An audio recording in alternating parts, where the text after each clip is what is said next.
नमो महावदान्याय कृष्णप्रेमप्रदायते कृष्णाय कृष्णचैतन्य नाम्ने गौरकृष्णे नमः। आनन्दलीलामयविग्रहाय हेमाभृदिव्यै च विसुन्दराय तस्मै महाप्रेमरसप्रदाय चैतन्यचन्द्राय नमो नमस्ते। चैतन्यचन्द्राय नमो नमस्ते। चैतन्यचन्द्राय नमो नमस्ते। जय जय श्री चैतन्य जय Nityanand.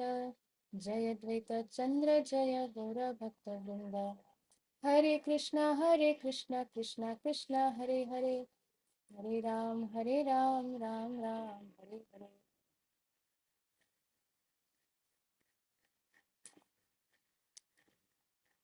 Okay, so yesterday we read about that bhakti can be used, the word bhakti can be used in 10 different ways. One of that is sadhan bhakti, and the rest 9 are the varieties of prema bhakti.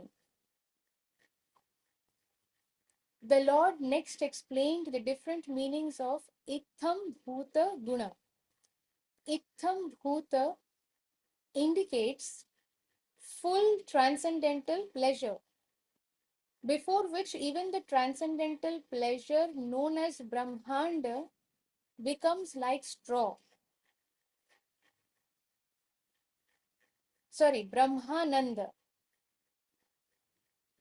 Itham Bhuta indicates full transcendental pleasure, that is, complete transcendental pleasure, before which, compared to which, the transcendental pleasure that a transcendentalist experiences by reaching the Brahma Jyoti, that Brahma Jyoti pleasure, that is also transcendental pleasure, but that is just like straw. Straw means dry grass, dead grass.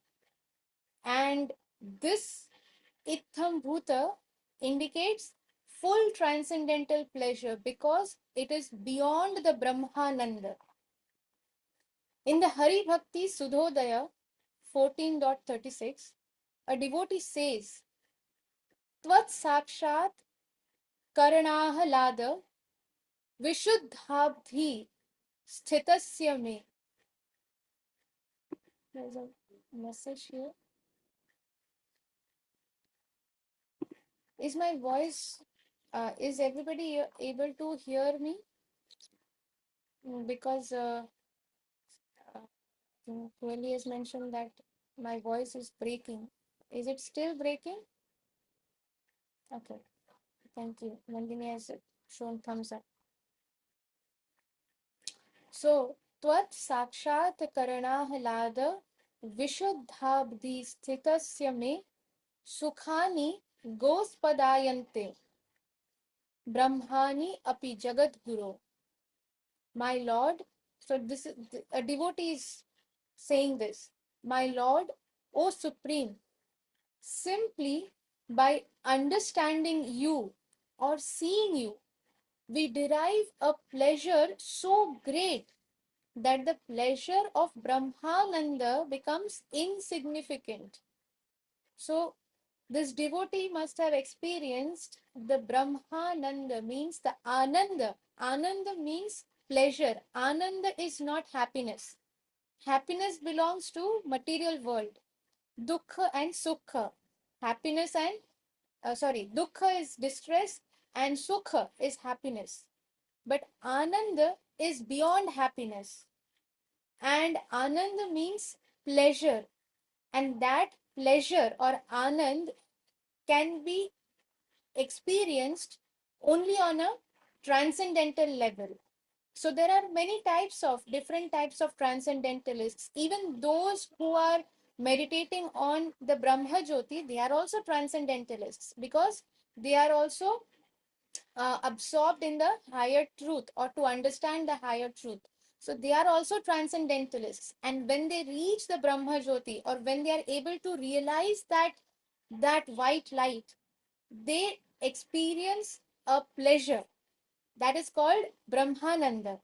But here the devotee is saying that simply by seeing the Lord or simply by understanding the qualities, the form, the pastimes, the different tadiya, anything that is related to the Supreme Lord Krishna, simply by understanding that, one derives a pleasure which is so great that in front of this pleasure, that Brahmananda becomes very insignificant. Exactly what Mahaprabhu has also said, that it is like a dry grass, dead grass. In other words, the pleasure derived by understanding Krishna as he is, as the all attractive reservoir of all pleasures and the reservoir of all pleasure giving tastes, with all the transcendental qualifications, attracts one to become his devotee. So, how one becomes the devotee of Krishna? When one understands Krishna, that Krishna is all attractive reservoir of all pleasures. Krishna is all attractive. He is the reservoir of all pleasures, all ananda, complete ananda, no minus. So all absolute pleasure, and he is the reservoir of all pleasure giving tastes. What kind of pleasure do you want? He is the reservoir of that. He can give you that particular pleasure that you are looking after, in that relationship, in that particular flavor. If somebody wants mango ice cream, okay, that person will get mango ice cream. Somebody wants chocolate ice cream, Krishna will give chocolate ice cream, and not ordinary, the best chocolate flavor, the best ice cream flavor, the best strawberry flavor. So whichever relationship, whatever is the flavor that a devotee is looking for, looking to from Krishna, Krishna can give the highest pleasure in that particular taste. And Krishna has all the transcendental qualifications. No one else other than Krishna has all the transcendental qualifications. A person who understands this, that person becomes the devotee of Krishna, and such a devotee can derive that transcendental pleasure which is mentioned here, which is so great that all other pleasures are just dry grass in front of it. By virtue of such attraction, one can give up fruitive activities and all endeavors for liberation, and can even abandon the intense desire to achieve mystic power through success in yoga. So even these people, so transcendentalists can also fall in this kind of category also, that somebody is trying to get some kind of mystic powers, or they are doing for some fruitive active this liberation, moksha. Some transcendentalists who want moksha, they are working for moksha. Actually, this Brahma Jyoti is also moksha, is one kind of moksha only. So, but it is a lower category liberation. All kinds of liberation are lower category. Bhukti, mukti, both are lower category. So, a devotee who is so attracted to Krishna, knowing all these qualifications of Krishna, they never feel any attraction towards any fruitive activities. It becomes very easy for them to give up fruitive activities. ये करने से ये मिलेगा, वो करने से वो मिलेगा. All that fruitive activities they can easily give up because they are not interested in getting anything. And all endeavors for liberation, even for mukti. Mukti means liberation, that I want liberation from all these sufferings. I don't want suffering. So we are running from suffering. In this material world, what is everyone looking after? Happiness. Is there anybody who is not looking after happiness? Then you can raise your hand that no, I am not looking after happiness. Everyone wants happiness. So whenever there is a suffering, whenever we have a health issue, we run to the doctor for medicines so that we get immediate relief from that disease, because disease gives us pain, and we think that if we go to the best doctor, we take the best medicines, then this disease will cure, and then again I can go back to enjoying my life. Because of this cough and cold, because of fever, because of back pain, knee pain, head pain, all these things, I'm unable to enjoy my life. So I and then there are people who think that no, these are all temporary ways. going to the doctor and taking a medicine. These are all temporary. I want permanent liberation from all sufferings. That is when they start doing this, meditating on Brahma Jyoti. So a devotee is not even attracted for liberation, towards liberation. They don't care. Suffering comes, suffering can come, but for a devotee, it is up to the devotee to decide whether to take that suffering or not. One who is absorbed in transcendental service of the Lord, even if suffering comes, they are not touched by it. Suffering will come and go, but devotees are never touched by it. They are untouched by these sufferings. So therefore, they are not even attracted to any kind of endeavors for liberation. Some astrologers may say that, okay, if you wear this gemstone, then all these sufferings will go. Your Shani ki dasha will go. Your Rahu, Ketu, they will become proper. Then you will not have these sufferings. You are facing this obstacle, or you are facing this kind of challenge, health challenge, relationship challenge, job challenge, finance challenge. All these things you are facing because there is Shani Dasha, Rahu, Ketu, all these things. Devotees are not interested. Let Rahu be in his place, Ketu be in his place, Shani also be in their place. That's fine, because they are all servants of Krishna. Let me serve Krishna. If Krishna wants, Krishna will take care. If Krishna doesn't want, it will continue. So they are not attracted for endeavors for liberation also. And they can abandon the intense desire to achieve mystic power through success in yoga. Through mystic power, you can do anything. If somebody is hungry, mystic power, food comes, whatever you want to eat. If somebody is having some disease, with the mystic power, you cure your disease. You cure others' disease, mystic power. But devotees are not even interested in all these, achieving these mystic powers. They are, because they are now so attracted to Krishna, they are so attracted to the qualities, transcendental qualities of Krishna, knowing that Krishna is the reservoir of all pleasures, knowing that Krishna is the reservoir of all pleasure giving potencies and tastes and everything that can be there. That is my only goal. All these byproducts, bhukti and mukti, they both run after devotees because they want the dust of the lotus feet of the pure devotee. So bhukti and mukti, they are running behind devotees. Others, they run behind bhukti and mukti. There are some who want bhukti, that means to enjoy, enjoy, enjoy. And then there are some who want mukti, no suffering, no suffering, no suffering. And there are devotees who don't care about both these. And these two are running behind. Mukti Devi and Bhukti Devi, both are running behind pure devotees. Let me get one speck of dust, one grain of dust of this lotus feet of this devotee. So by virtue of such attraction, one can give up all these things. The attractive power of Krishna is so intense that one loses respect for all other means of self-realization and simply surrenders unto the Supreme Personality of Godhead. If we see pure devotees, they possess all mystic power, but they don't use it, they don't show it. But when required, they can do it. Pure devotees possess all mystic powers. Bhukti Devi, Mukti Devi are running behind pure devotees. So there is nothing that a pure devotee does not possess. So I was remembering a pastime that I heard.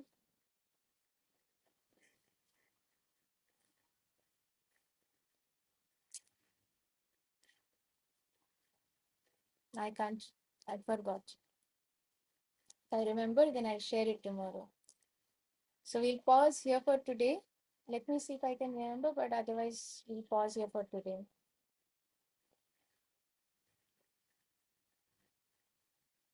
No, I can't remember right now. It was there, but maybe this is what Krishna desires. So we'll pause here for today, and Krishna willing, we'll continue reading tomorrow. Hare Krishna, dear devotees. Thank you very much for your very wonderful association.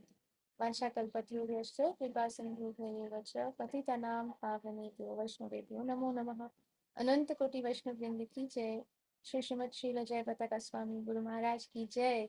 Jagat Guru Srila Prabhupada की जय. Shri teachings of Lord Chaitanya book ग्रंथ की जय.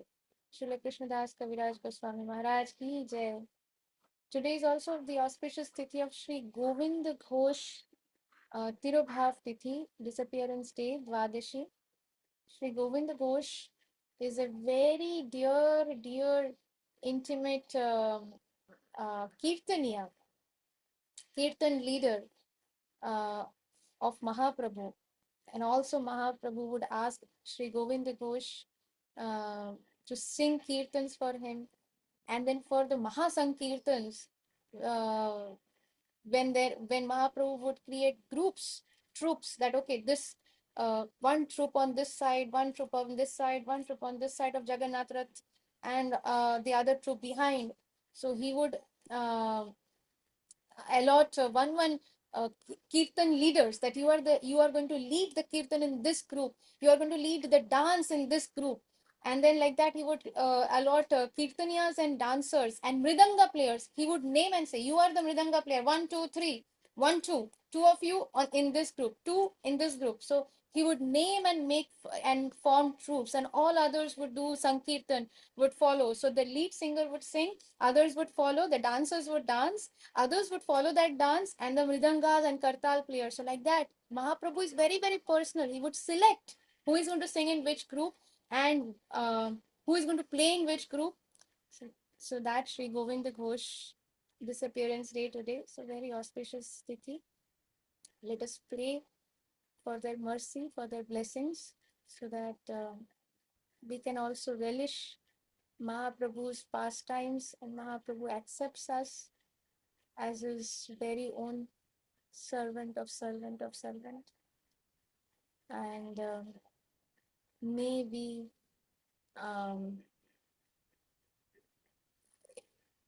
are able to serve our spiritual master, who is the intimate servant and Parshad, associate of Lord Shri Chaitanya Mahaprabhu.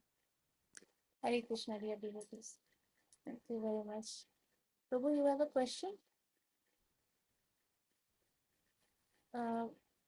Lokamohan Prabhu, you have a question? I think Prabhu is not able to hear me. Is my হ্যাঁ মাতাজি, yes. মাতাজি আজকে তুমি যা বলেছো 50 to 80% আমি শুনতেই পাইনি। জানি না আমার ও তো আমারই মোবাইলে কোনো প্রবলেম হবে কি না। বাকি বাকি যারা পার্টিসিপেট করেছে তারা কি ঠিক শুনতে পাচ্ছে? No, I think এত স্লো, এত এত স্লো, এত faint. no, it's my network. My network is very bad today. So I'll upload the recording, and hopefully I'm hoping the sound will be okay in the recording. So you will probably have to go through the recording, because it's just my network is the issue today. I don't have Wi-Fi, so I'm working with my recording is always very nice, recording comes very very good. yes, that is the only hope. Okay, so because I can't do anything, I don't have Wi-Fi today. So I hope that recording will be okay, fine.